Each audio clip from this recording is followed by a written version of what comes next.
জামালপুরের বুড়ো রাজ। বুড়ো শিবের বুড়ো আর ধর্মরাজের রাজা দুইয়ে মিলে বুড়ো রাজ। সাধারণত নাথ বা ঈশ্বর যোগ করেই শিবের নামকরণ হয় এদেশে, রাজ দিয়ে হয় না। জামালপুরে হয়েছে কারণ সেখানে দুই দেবতা মিলিত হয়ে সর্বজন পূজ্য লোকদেবতায় পরিণত হয়েছেন। রাঢ়ের ধর্মঠাকুরের উৎপত্তি ও ক্রমবিকাশ প্রসঙ্গে সংস্কৃতি তত্ত্বের দিক দিয়ে জামালপুরের বুড়ো রাজের গুরুত্ব যে কতখানি অনুসন্ধানী ও কৌতূহলীরা তা বুঝতে পারবেন। পশ্চিমবঙ্গের বিভিন্ন জেলায় প্রত্যক্ষ অনুসন্ধানের পর আমার মনে হয়েছে রাঢ়ের অন্যতম গণদেবতা ব্র্যাকেটে তথাকথিত অনুন্নত সমাজের ব্র্যাকেট ক্লোজড ধর্ম ঠাকুরকে ক্রমে হিন্দু সমাজের শ্রেষ্ঠ দেবতা শিব ঠাকুর আত্মসাৎ করে ফেলেছেন। জামালপুরের বুড়ো রাজ তার অন্যতম ঐতিহাসিক সাক্ষী। বর্ধমান জেলার কালনা মহকুমার পূর্বস্থলী থানার অন্তর্গত একটি নগণ্য গ্রাম জামালপুর। পাটুলি স্টেশনে নেমে প্রায় 5-6 মাইল হেঁটে গ্রামে পৌঁছতে হয়। পথের মধ্যে মধ্যে জঙ্গল এবং বিচ্ছিন্ন দু একটি গ্রাম। নদী, নালা, খাল, বিল, পুকুর বিশেষ নেই। গঙ্গা অনেক দূর। গ্রামের একদিকে একটি ছোট বিল আর মরা গঙ্গা একমাত্র সম্বল। গ্রীষ্মকালে যেখানে যেটুকু জলের চিহ্ন থাকে সব নিশ্চিহ্ন হয়ে যায়। বুড়ো রাজের উৎসব হয় বৈশাখী বুদ্ধ পূর্ণিমায়। বিরাট মেলা বসে। নবদ্বীপ, কাটোয়া, দাঁইহাট, কালনা, কৃষ্ণনগর, শান্তিপুর, কলকাতা প্রভৃতি অঞ্চল থেকে ব্যবসায়ীরা যান নানা রকম পণ্যের পসরা নিয়ে। সুদূর গ্রাম থেকে গ্রাম্য কারিগররা আসেন। প্রায় 1 মাস ধরে মেলা চলে। প্রতিদিন গ্রাম গ্রামান্তর থেকে হাজার হাজার যাত্রীর সমাগম হয়। জল নেই, মাথা গোঁজার স্থানও নেই। অন্ন কষ্ট দেখেছি, যাযাবর জীবনও দেখেছি, কিন্তু এরকম জলকষ্ট দেখিনি বাংলাদেশে। কীরকম যেন আতঙ্ক হয় দেখলে। টিউবওয়েল যা আছে তার সাধ্য নেই যাত্রীদের জল যোগান দেওয়ার। কাতারে কাতারে নলকূপের সামনে যাত্রীরা কিউ দিয়ে দাঁড়িয়ে থাকে। আবাল বৃদ্ধ বনিতার কণ্ঠ থেকে কাতর আর্তনাদ শোনা যায়, একটু জল দাও। নদীমাতৃক শস্যশ্যামল বাংলাদেশের ভৌগোলিক অস্তিত্ব চোখের সামনে বিবর্ণ পাণ্ডুর হয়ে ওঠে। মনে হয় পথ ভুলে মরু প্রান্তরে এসেছি। ইউনিয়ন বোর্ড, মেলার কর্তৃপক্ষ, বুড়ো রাজের সেবায়েত ও অন্যান্য স্বেচ্ছাসেবকেরা যথাসাধ্য চেষ্টা করেও এই নিদারুণ জলসংকটের সমাধান করতে পারেন না। পুকুরের তলা পর্যন্ত ফাটা, মাটিও চৌচির। অথচ বর্ধমান জেলার মধ্যে এত বড় উৎসব ও মেলা খুব বেশি হয় না। এই পূজার পুরোহিত হলেন একজন ব্রাহ্মণ। পৌরোহিত্য পদে প্রতিষ্ঠার কাহিনীটি এই: যদু ঘোষ নামে স্থানীয় কোনো গোপ একদা দেখল যে তার শ্যামলী নামে গাইগরুটি জামালপুরের এক স্থানে দাঁড়িয়ে আছে, আর তার বাঁট থেকে ঠিক ফোয়ারার মতন দুধ ঝরে পড়ছে। স্থানীয় বিজ্ঞ ব্যক্তি চাটুজ্জে মশায়ের কাছে গেল সে রহস্য উদ্ঘাটনের জন্য। চাটুজ্জে মশাই দেখলেন একটি পাথরের মাথায় দুধ জমা হচ্ছে। বলা বাহুল্য পাথরটি অনাদিলিঙ্গ শিব। সেই রাত্রেই চাটুজ্জে মশাই স্বপ্ন দেখলেন দেবতার পুজোর ব্যবস্থা করতে হবে অনাড়ম্বরে। তাই করা হলো। পুজো আরম্ভ হলো। চাটুজ্জে মশাই পুজো করেন আর যদু দূরে গলবস্ত্র হয়ে বসে থাকে।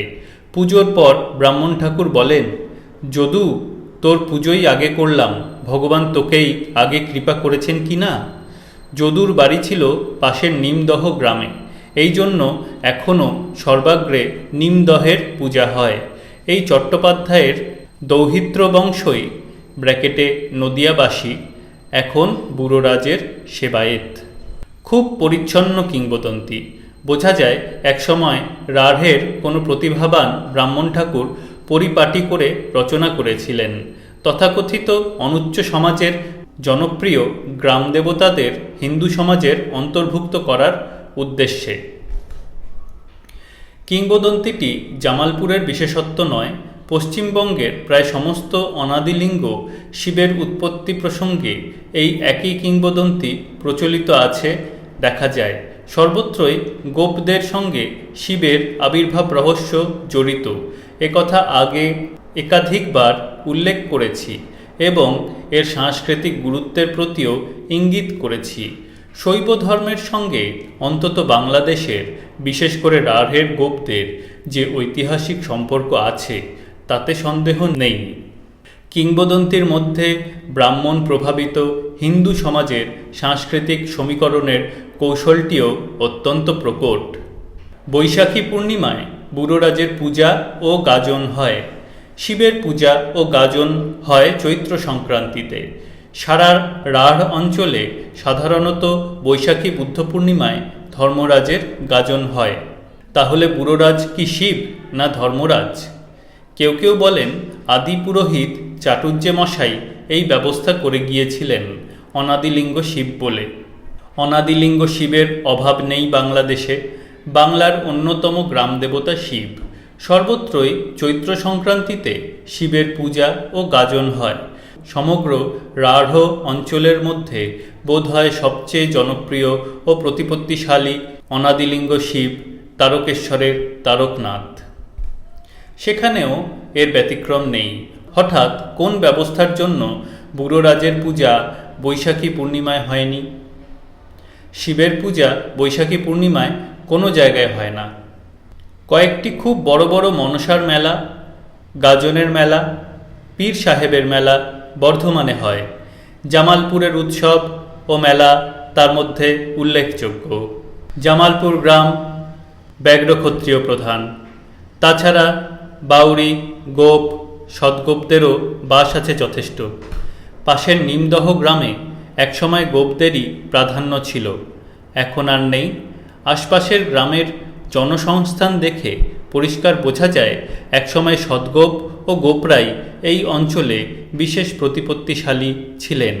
ব্যাঘ্র ক্ষত্রিয়েরও বাস ছিল যথেষ্ট। বাউরিদের সংখ্যাও এই অঞ্চলে অল্প নয়। জামালপুর ও তার পরিপার্শ্বের এই জনসংস্থান বিশেষভাবে মনে রাখা দরকার বুড়োরাজ প্রসঙ্গে। জনপদের জনের সঙ্গে জনসংস্কৃতির যোগাযোগ এত প্রত্যক্ষ ও গভীর যে এই সংস্থান উপেক্ষা করা যায় না। বুড়োরাজের আবির্ভাব সম্বন্ধে একটি কিংবদন্তি প্রচলিত আছে। নিমদহে যদু ঘোষ নামে এক সঙ্গতিপন্ন গোপ বাস করত। তার শতাধিক গরু মহিষ ছিল। তারা রোজ মাঠে ও বনে জঙ্গলে চড়তে যেত। দেখা গেল সেই গরুর পালের মধ্যে শ্যামলী নামে একটি গরুর দুধ রোজ কে চুরি করে নিয়ে যায়।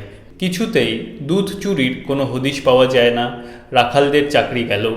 অবশেষে যদু নিজে একদিন গরুর পশ্চাৎ অনুসরণ করে দেখল জামালপুরের জঙ্গলের দিকে শ্যামলী ছুটে চলেছে। জঙ্গলের মধ্যে এক জায়গায় গিয়ে শ্যামলী স্থির হয়ে দাঁড়ালো আর তার বাঁট দিয়ে ফোয়ারার মতন দুধ ঝরে পড়তে লাগল। যদু বিমূঢ় হয়ে গ্রামের ব্রাহ্মণ ঠাকুর মধুসূদন চট্টোপাধ্যায়ের কাছে গেল। চাটুর্যে মশাই দাওয়ায় বসে হুঁকো খাচ্ছিলেন। যদুর মুখে সব কথা শুনে চাটুর্যে মশাই জঙ্গলে গিয়ে দেখলেন সব দুধ একটা পাথরের মাথায় জমছে।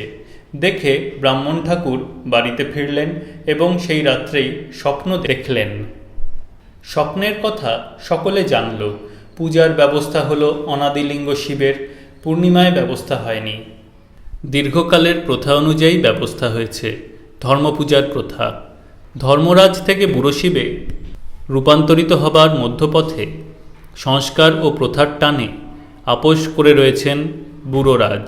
ব্রাহ্মণ পুরোহিতের দূরদর্শিতা এবং হিন্দু ধর্মের অন্তর্নিহিত উদারতার জন্যই এই আপোষ সম্ভব হয়েছে। হিন্দু ধর্ম বা সংস্কৃতি প্রত্যক্ষ বিরোধ বা সংঘর্ষ কোনোদিনই কাম্য মনে করেনি। বিদেশির বা বিজাতির ধর্ম সংস্কৃতি তাই অনায়াসে তার পক্ষে আত্মসাৎ করা সম্ভব হয়েছে। বাংলাদেশে বৌদ্ধ ধর্মের এত প্রাধান্যের পরেও তাই হিন্দু ধর্মের বিজয়ী পুনরভ্যুত্থানের পথ পরিষ্কার হয়েছে। নানা জাতি ও বর্ণের অসংখ্য গ্রাম দেবতা তাই সহজেই হিন্দু দেবতা মণ্ডলীর মধ্যে স্থান পেয়েছেন। জামালপুরের বুড়োরাজ প্রসঙ্গে একথা বিশেষভাবে মনে রাখা উচিত, সাক্ষাৎ যমের হাত থেকে ভক্ত রোগীরা মুক্তি পান বলে যমরাজ তথা ধর্মরাজের পূজার ব্যবস্থা হয়নি। শক্তি বা মাহাত্ম্যের প্রশ্ন উঠলে শিবেরও সে শক্তি আছে, তার জন্য শিবের সঙ্গে স্বতন্ত্রভাবে ধর্মরাজের পূজার প্রশ্ন ওঠে না। একটা সাংস্কৃতিক সমস্যাকে নিছক ধর্মতত্ত্ব দিয়ে ব্যাখ্যা করতে গেলে এই ধরনের উভয় সংকটে পড়তে হয়, অথচ সমস্যাটি যে খুব জটিল তা নয়। পূর্বস্থলী থানায় এই অঞ্চলে গ্রামে গ্রামে ধর্মপূজার প্রতিপত্তি যে কতখানি তা গ্রাম প্রদক্ষিণ করলেই বোঝা যায়। ধর্মরাজ এই অঞ্চলের অন্যতম প্রধান গ্রাম দেবতা এবং ধর্মরাজ কেবল যমরাজ নন, রাঢ়ের লোকদেবতা ও গ্রাম্য দেবতার মধ্যে ধর্মরাজ প্রাচীন ও প্রধান। জাতি বর্ণ নির্বিশেষে তিনি সকল শ্রেণীর দেবতা। আদিতে ধর্মরাজ যে সাধারণ অবহেলিত ও উপেক্ষিত জনের উপাস্য দেবতা ছিলেন তাও পরিষ্কার বোঝা যায়। রাঢ়ের এই জনসাধারণই বীর যোদ্ধা ছিল। স্থানীয় সামন্তদের অধীনে লাঠিয়াল ও সৈনিকের কাজ করাই ছিল তাদের বংশগত পেশা। ধর্মরাজ এই বীর যোদ্ধাদেরও দেবতা ছিলেন, বীরত্ব ও শক্তিরও প্রতিভূ ছিলেন তিনি। আজও ধর্মরাজের অনেক আচার অনুষ্ঠানের মধ্যে তার স্মৃতিচিহ্ন রয়েছে। তার মধ্যে জামালপুরের বুড়োরাজের উৎসবে লাঠিয়াল, গোপ ও ব্যাঘ্রক্ষত্রিয়দের বিশাল সমাবেশ ও পাঁঠা কাড়াকাড়ি বিশেষ উল্লেখযোগ্য বলে মনে হয়। জামালপুরের বুড়োরাজ কোনো ইট পাথরের মন্দিরে প্রতিষ্ঠিত নন।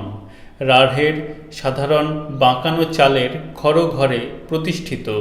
মন্দির করা দেবতার নিষেধ বলে কথিত। নতুন ঘর ছাইলেও নাকি চাল ফুটো হয়ে যায়। বুড়োরাজের ঘর তৈরি করে ব্যাঘ্র ক্ষত্রিয়রাই। নিমদহ থেকে পূজা এলে তবে অন্যের পূজা হয়। নিমদহের গোপরা আজ কেউ নেই বিশেষ, থাকলেও তেমন সঙ্গতি নেই, তাই গ্রামের জমিদার ও গ্রামবাসীরা পূজা পাঠান। হাড়ি ডোম জাতির লোকেরা শুয়োর বলি দেয়, হাঁসও বলি হয়। পাঁঠা যে কত হাজার বলি হয় তার ঠিক নেই। সাধারণত মন্দিরের সামনে বলি হয় না, শিবের নামেও পাঁঠা উৎসর্গ করা হয় না। চারিদিকে হাজার হাজার লোক বড় বড় লাঠি ও পাঁঠা নিয়ে জমা হয়ে থাকে। অধিকাংশই হল গোপ ও ব্যাঘ্রক্ষত্রিয়। সুন্দর বলিষ্ঠ চেহারা, হাতে মজবুত পাকা বাঁশের তেল চুকচুকে লাঠি। দেখলেই সেই রণপার যুগের কথা মনে হয়, আর বাংলার লাঠির কথা। পাঁঠা বলির সময়ের সংকেত পেলেই যে যেখানে থাকে পাঁঠা বলি দিতে আরম্ভ করে। রক্তের স্রোত বইতে থাকে পথে পথে, মাঠে মাঠে। সকলেই প্রায় ছোট ছোট দল বেঁধে আসে লাঠি সোটা নিয়ে। পাঁঠা কাড়াকাড়ি হয়, অর্থাৎ প্রচণ্ড লাঠালাঠি। আগে খুন জখমও হতো যথেষ্ট, এখন সশস্ত্র পুলিশ মোতায়েন থাকে। আজ যা বর্বরতা বলে মনে হয়, একসময় সেটা যে বীরত্বের খেলা বলে গণ্য হতো তাতে কোনো সন্দেহ নেই। পাঁঠা কাড়াকাড়ি উপলক্ষ করে লাঠি খেলা হতো এবং সেটা ছিল ধর্মরাজের উৎসবের একটা প্রধান অঙ্গ। বেশ বোঝা যায় ধর্মরাজের উৎসব কেন্দ্র করে রাঢ় অঞ্চলে এই রকম বীরত্বের ক্রীড়া প্রদর্শনী হতো। এখন তার বিকৃত অবশেষটুকু আছে মাত্র। কাঁধের লাঠিতে ছিন্নমুণ্ড পাঁঠা ঝুলিয়ে লাঠি ঘুরিয়ে হৈ হৈ রই রই করে এখনও যখন তারা ছুটে যায় তখন ত্রাসের সঞ্চার হয় চারিদিকে। যাত্রীদেরও ভয় পেয়ে চারিদিকে ছুটে পালাতে দেখেছি। বাস্তবিকই ভয়াবহ দৃশ্য, না দেখলে ভাবা যায় না। এই হলো বুড়োরাজের উৎসবের প্রধান বিশেষত্ব। বুড়োরাজকে যে নৈবেদ্য দেওয়া হয় তার মাঝখানে একটা দাগ কাটা থাকে, অর্থাৎ নৈবেদ্যের অর্ধেক হলো শিবের আর অর্ধেক ধর্মরাজের। আগে যে মধ্যপথে আপোষের কথা বলেছি তার বড় প্রমাণ এর চেয়ে আর কিছু নেই। উদারতারও এমন বিচিত্র পরিচয় আর কোথায় আছে? ধর্ম ঠাকুরের সেবায়েত পরে ব্রাহ্মণরাও হয়েছেন, কিন্তু রাঢ় অঞ্চলে ধর্ম ঠাকুরের অধিকাংশ সেবায়েত এখনও ডোম পণ্ডিত, ব্যাঘ্রক্ষত্রিয়, গোপ, সদ্গোপ প্রভৃতি অব্রাহ্মণ জাতির মধ্যেই সীমাবদ্ধ।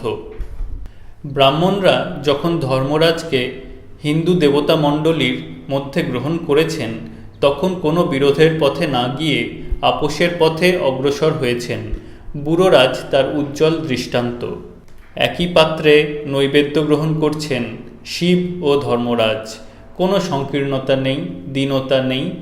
নৈবেদ্যের মধ্যে একটি দাগই উভয় দেবতার কাছে গ্রহণযোগ্য করার পক্ষে যথেষ্ট। শিবের সামনে বলিদান হয় না। অবশ্য শিবের কাছে শক্তি থাকেন এবং শক্তির কাছে বলিদানের বিধি আছে, কিন্তু তাই বলে শুয়োর বলি নয়। বুড়োরাজের মন্দিরের একপাশে হারিরা শুয়োর বলি দেয়, কোনো বাধা নেই। বুড়োরাজের জয়ধ্বনি করেই গোপ ও ব্যাঘ্রক্ষত্রিয়রা হাজার হাজার পাঁঠা বলি দেয়, তাতেও কোনো বাধা নেই। গ্রাম গ্রামান্তরের মুসলমানরাও পাঁঠা মানত করে, কোনো সংস্কার নেই। সর্বসংস্কার মুক্ত উদারতার প্রতীক বুড়োরাজ বাংলার নিজস্ব মানব ধর্মের প্রতিমূর্তি।